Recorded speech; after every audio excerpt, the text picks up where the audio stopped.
Hey everyone, it's Twisty Fox. So, around 2 months ago, the WC announced its plans to remove Clock.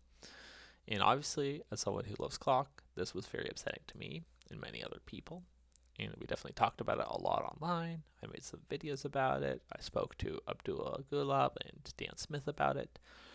But, as time has gone on, I think people have been talking about it less and less. And so part of me making this video is just to keep the conversation alive.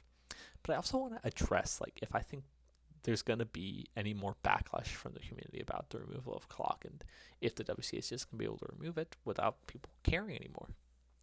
So, in terms of Clock being removed, I'd argue there is three types of people. So, firstly, there's people who are happy that Clock's being removed, or people who might even be neutral about Clock being removed. They don't really think it matters a whole lot, and they just kind of want it gone. There's also people who might casually disagree with the decision.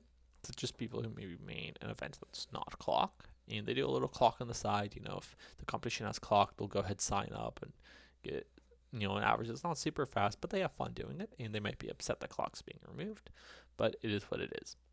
When Feet was removed, I was kind of in this type of position where I did Feet, but I didn't really care.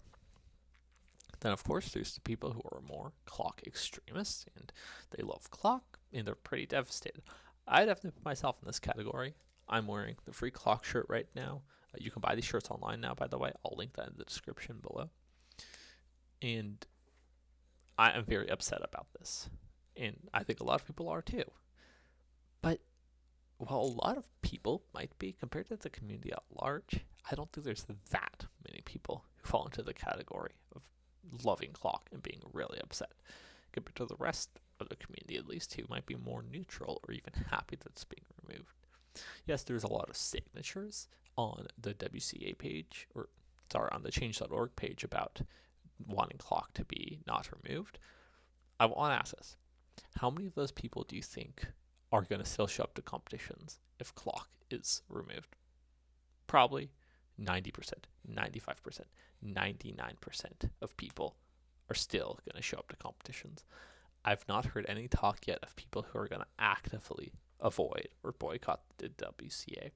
And maybe there's someone out there who's thinking this, but if you're thinking this, then you better make it loud and clear, because if one person stops showing up to a competition, it could be for a dozen of reasons.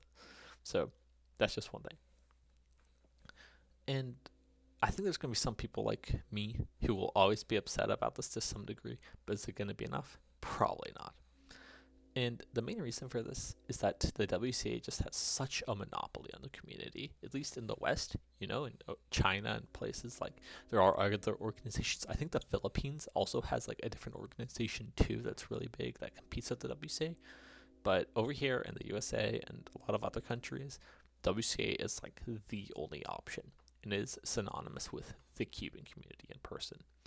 You hear about people talking online on speed solving or Facebook groups and then meeting at competitions.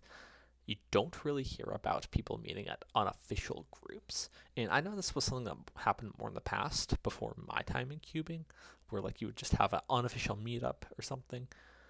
But I don't think that really happens anymore. I think it's generally easy enough to have a competition near you, at least where I am, that there's not really a huge need to have all these other meetups. Now, there are certain circumstances where this might happen, such as I was part of a college club, and we definitely had meetups there, but we also hosted competitions. I think we're going to also host one this fall, so keep up to date over the WCA page for that. But if another organization were to come along and offer Clock, people might feel some hesitation, what if I'm going to this competition? Are my friends going to even be there? Or what's it going to be like? And I think that's valid. I've definitely been to a couple unofficial competitions. I want to say 2, maybe 3, but I remember 2 at least. And these competitions, they were fun. I got to compete. I think on one of them I won, or I got second place, and it was a 20-second average. This was a long time ago. But the people who go to these competitions are generally not the same people who would go to, WCA competitions. And that's just because there is a difference between organizing a real competition and someone at their library saying, we want to have a competition. There is more that goes into these competitions than just showing up on the day and having timers. There's, all the regulation changes and different controversies that happen behind the scenes. And I'm not part of the WCA, so I don't even know what all goes into it, but I can tell you, I know there is definitely more than just showing up and organizing. And, if a new organization were to come along, I would happily compete, I would happily help out. I don't think I have the skill set to actually keep an organization alive and running. And I did that to a small level when I was part of the college club and I was vice president. But even there, it started feeling like I don't know if I'm the best person equipped for this. And that was just a tiny college club, probably 20 people or less. And when I talked to Abdullah about this, he argued that a monopoly was good.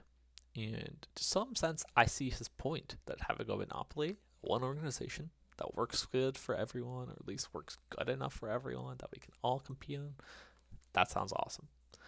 But as time's gone on, I think the WCA has stopped serving some people as well. If Clock does eventually become removed and I don't get to compete anymore, it's not serving me as well. For the Master Magic and Magic people, not serving them. When I was at North American Champs, I got to talk to Ernie, who was, I think, the eternal Master Magic world record holder. And he's moved on from that. He's accepted that the WCA does not have Master Magic anymore, but he still competes in it. He does all these unofficial competitions for it. I think he does the unofficial events at North American Champs and stuff, and so he still does it.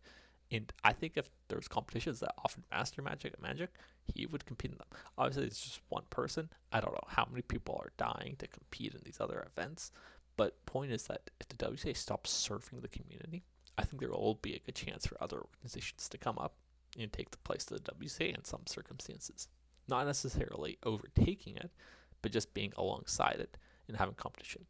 And in that sense, I think that's really good to have something that has some sort of competition to let the WCA know that they can't just do whatever the heck they want. Another thing that I think could have happened is, so when I talked to Abdullah and Dan, they mentioned that they want to do something about Big Blind and FMC.